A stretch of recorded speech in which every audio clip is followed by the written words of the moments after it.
गेल्या अनेक वर्षापासून महाराष्ट्रातील कंत्राटदारांशी 86,000 कोटी थकबाकी महाराष्ट्र शासनाकडे असून काम करूनही महाराष्ट्र शासनाने पैसे न दिल्यामुळे कर्जबाजारी शेतकऱ्यांप्रमाणे कंत्राटदारही आत्महत्या करू लागले आहेत. काल रात्री नवी मुंबई येथे राहणारे गजानन देवकाते यांनी आत्महत्या केली. या प्रकरणी महाराष्ट्र कंत्राटदार महासंघाचे मंगेश आवळे यांनी आक्रमक होत रस्त्यावर उतरण्याचा इशारा दिला आहे. राष्ट्रवादी काँग्रेस शरदचंद्र पवार पक्षाचे जिल्हाध्यक्ष मनोज प्रधान यांनी या कंत्राटदारांची भेट घेऊन त्यांच्या आंदोलनास पाठिंबा दिला असून ही आत्महत्या नसून संस्थात्मक खून असल्याने संबंधितांवरती गुन्हे दाखल करावेत अशी मागणी केली आहे. महाराष्ट्र शासनाकडून नवीन निविदा काढण्यात येत आहेत, मात्र ज्या कंत्राटदारांकडे आर्थिक परिस्थिती भक्कम आहे अशांनीच निविदा भराव्यात आणि काम घ्यावी, अन्यथा शासनाकडून थकबाकी राहिल्यास बिकट परिस्थिती निर्माण होऊ शकते असं देखील नवीन निविदा भरणाऱ्या कंत्राटदारांना कंत्राटदार महासंघाने आवाहन केले आहे. नवी मुंबईतील कंत्राटदाराने थकबाकी न मिळाल्याने आत्महत्या केल्यानंतर राष्ट्रवादी शरदचंद्र पवार पक्षाचे जिल्हाध्यक्ष मनोज प्रधान यांनी तंत्रज्ञान महासंघाचे मंगेश आवळे यांची भेट घेऊन राष्ट्रवादी शरदचंद्र पवार पक्षाचा पाठिंबा जाहीर करत येत्या काळात आत्महत्या केलेल्या कंत्राटदारांच्या कुटुंबियांना कोणतीही आर्थिक मदत लागली तर आम्ही करू, तसेच कंत्राटदार महासंघाच्या माध्यमातून आंदोलनात राष्ट्रवादी पक्ष रस्त्यावर उतरेल असं देखील मनोज प्रधान यांनी सांगितलं आहे. या संदर्भात प्रधान यांनी महाराष्ट्र कंत्राटदार महासंघाच्या आंदोलनास पाठिंबा देणारे पत्र दिलं आहे. या पत्रात प्रलंबित बिलांमुळे कर्जबाजारी झालेल्या आणि तणावात आलेले नवी मुंबईतील एक ठेकेदार गजानन भाऊ देवकाते यांनी आत्महत्या केली आहे. देवकाते यांची आत्महत्या म्हणजे संस्थात्मक खून आहे असा आमचा आरोप आहे. जे कुणी देवकाते यांच्या आत्महत्येस जबाबदार असतील त्यांच्यावर गुन्हे दाखल करावे. तसेच या आंदोलनाला शिवसेना ठाकरे पक्षाच्या वतीने शिवसेना नेते माजी खासदार राजन विचारे, ठाणे जिल्हा प्रमुख केदार दिघे यांनीही पाठिंबा जाहीर केला आहे आणि सरकारवर टीका देखील केली आहे. प्रशासन कंत्राटदारांच्या मागणीकडे गेल्या 2 ते 2.5 वर्षापासून पूर्णपणे दुर्लक्ष करते. 86,000 कोटीची थकबाकी असताना कंत्राटदारांच्या वाट्याला तुटपुंजी काहीतरी रक्कम द्यायची आणि आम्हाला सांगायचं की आम्ही विकासाचं पर्व करतोय, तर तसं नाही आहे. ह्याच्यामध्ये खास करून इन्फ्रावाल्यांना जे कामं मिळतात त्यांना त्यांचा निधी व्यवस्थित मिळतोय, परंतु जो छोटा कंत्राटदार वर्ग आहे त्याला त्याचा निधी मिळत नाही आहे. आणि ह्या निधी न मिळाल्यामुळे वेळेमध्ये कंत्राटदारांवरती आज ही वेळ आलेली आहे. हे कंत्राटदार जे आहेत ते शासनाची कामं करतात, शासनाला टॅक्सेस भरतात. हे रोजगार निर्मिती करणारी एक फॅक्टरी आहे.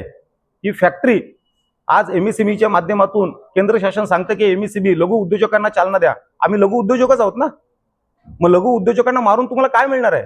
नाही, गेल्या खूप धन्यवाद आहे पत्रकार बंधूंनो, तुम्ही हा चांगला प्रश्न उपस्थित केला. आम्ही आमच्या कंत्राटदार ग्रुपवरती वारंवार सगळ्यांना अपील करत असतो की बाबांनो, जर आपली कॅपॅसिटी असेल, तेवढी होल्डिंग कॅपॅसिटी असेल, आपण जर तेवढी क्षमतेचे आहोत तरच कृपया त्या निविदा भरा, ते कामं करा, अन्यथा करू नका. शासनाची परिस्थिती खूप खूप वाईट आहे. जर अशा परिस्थितीत सुद्धा जर आपण एक स्पर्धा करणार असू तर हे अत्यंत चुकीचं धोरण होत आहे. त्यामुळे हा खेळ आपल्या जीवापर्यंत आलाय. आता तरी आपण हे थांबलं पाहिजे, हेच मी नवीन उद्योजक कंत्राटदारांना सांगेन. नाही, सर्वप्रथम ट्रेडच्या बाबतीमध्ये मी सांगतो की जी 6,572 कोटीची तरतूद आहे ही अत्यंत तोकडी आहे. आणि त्याच्यामध्ये सुद्धा त्यांनी काय केलं, शासनाने फक्त आणि फक्त रस्ते आणि पूल हे 2च हेड त्यांनी त्याच्यामध्ये घेतलेले आहेत. हे 2 लेखाशीर्ष घेऊन काही होणार नाहीये. कंत्राटदार विविध लेखाशीर्षामध्ये काम करतो. मग तो इमारत दुरुस्तीचा असेल, आता हा जो आमचा कंत्राटदार जो मृत्युमुखी पडलाय हा इमारत दुरुस्तीचं काम करतो, ते लेखाशीर्ष त्यांनी त्यात घेतलेलं नाहीये. त्याच्यानंतर तुम्हाला मी सांगतो, रस्त्याची जी इतर आहे 30-54 जो लेखाशीर्ष आहे ते त्याच्यात घेतलेलं नाहीये. त्याच्यानंतर पाण्याच्या प्रश्नासाठी जे जलजीवनचे विषय असतील ते त्यात घेतलेले नाहीयेत. सिंचन भवनाचे घेतलेले नाहीयेत. म्हणजे विविध कामं करून घेतलेली असताना सुद्धा ते हेड जाणीवपूर्वक प्रशासन आणि शासन हे ते हेड त्यात उपलब्ध करून देत नाहीये. हे चुकीचं धोरण आहे. आमची शासनाला अत्यंत नम्रतेची विनंती आहे की तुम्ही हे जे काय हेड आहेत, इमारत दुरुस्तीचं हेड असेल आणि इतर हेड, हे तुम्ही तातडीने त्या ट्रेसमध्ये टाका आणि जास्तीत जास्त रक्कम कंत्राटदारांना उपलब्ध करून द्या. आणि जर तुम्हाला जर हे करायचंच नसेल, आता आमचे बळी चाललेच आहेत, तर एकदा आम्ही ते ठरवणारच आहोत. आणि रस्त्यावरती आता म्हणजे एक प्रकारे सर्वस्व सोडलेले जे माणसं असतात तसं आम्हाला सर्वस्व सोडून रस्त्यावरती उतरून आम्हाला आंदोलन केल्याशिवाय पर्याय राहणार नाही. ते मी तुम्हाला सांगितलं ना, हे सर्व कुंभमेळ्यासाठी आज तुम्ही बघितलं स्वतःच त्या खात्याच्या मंत्र्याचा हे सर्व आलेलं आहे. अशा अवस्थेमध्ये प्रत्येक ठिकाणी हे सर्व मलिदा खाण्याचं काम चालू आहे. म्हणजे काम घ्यायचं, काम काढायचं, त्या कॉन्ट्रॅक्टरकडून पैसे ॲडव्हान्समध्ये घ्यायचे आणि त्यांना बिचाऱ्यांना बिलं द्यायचे नाही. हे कुठला न्याय सांगा मला? संपूर्ण महाराष्ट्रामध्ये ही सर्व हे चालू आहे आणि याच पैशाने या सर्व भ्रष्टाचाराच्या पैशातूनच हे संबंध यांचं राजकारण चालू आहे. अहो तुम्ही बघितलं असेल कुंभमेळ्यामध्ये सर्व गुजरातमधून कॉन्ट्रॅक्टर आणलेले आहेत. म्हणजे आज एवढ्या 1000 कोटीचं कॉन्ट्रॅक्टर त्या गुजरातच्या कॉन्ट्रॅक्टरना त्या ठिकाणी आंदण म्हणून दिलेले आहेत. तुम्ही जो कुंभमेळा तिकडे झाला तिकडे सुद्धा हीच परिस्थिती होती. UPला तिथे सुद्धा गुजरातचेच कॉन्ट्रॅक्टर होते. मग आमच्या महाराष्ट्रातल्या आमच्या तरुण मुलांनी करायचं काय? आणि जर केलं तर त्याला बिलं मिळत नाही वेळेवरती. 86,000 कोटी म्हणजे सरकारला त्या खुर्चीवर बसण्याच्या लायकीचे नाहीत ते लोक, असं आमचं म्हणणं आहे. तर या महाराष्ट्रामध्ये अधिकाऱ्यांनी सांगितलेल्या विश्वासावर त्यांनी कामं केली. असं 86,000 crores थकबाकी आहे. वारंवार शासनाच्या दारी जाऊनही कुठेही न्याय मिळत नाही. असं असताना त्यांना पर्याय काय? जे मोठे इन्फ्रावाले आहेत त्यांना अब्ज रुपयाची बिलं मिळतात, पण हे जे छोटे कामगार आहेत, कॉन्ट्रॅक्टर आहेत, ज्यांना 1 लाख ते 10 लाख किंवा 1 कोटीपर्यंत कामं मिळतात, त्यांची बिलच नाही निघत आहे.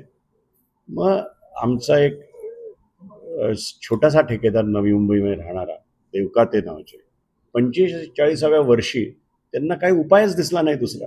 त्यांना काही मार्ग जेव्हा दिसत नाही तेव्हा माणूस काय करेल? पोरं बाळं सोडून त्यांनी सुसाईड कमिट केलं आणि हे 7वं अशा प्रकारे सुसाईड या ठेकेदारांमुळे झालं आहे. आज मी राष्ट्रवादीच्या माध्यमातून त्यांना पाठिंबा दर्शवायला मी या ठिकाणी आलो आणि त्यांना मी शब्द दिला आहे की ह्यांचं कुठलंही आंदोलन असेल, कोणाच्याही दारी जायचं असेल तर ठाण्यातले राष्ट्रवादीचे कार्यकर्ते त्यांच्याबरोबर सामील होतील.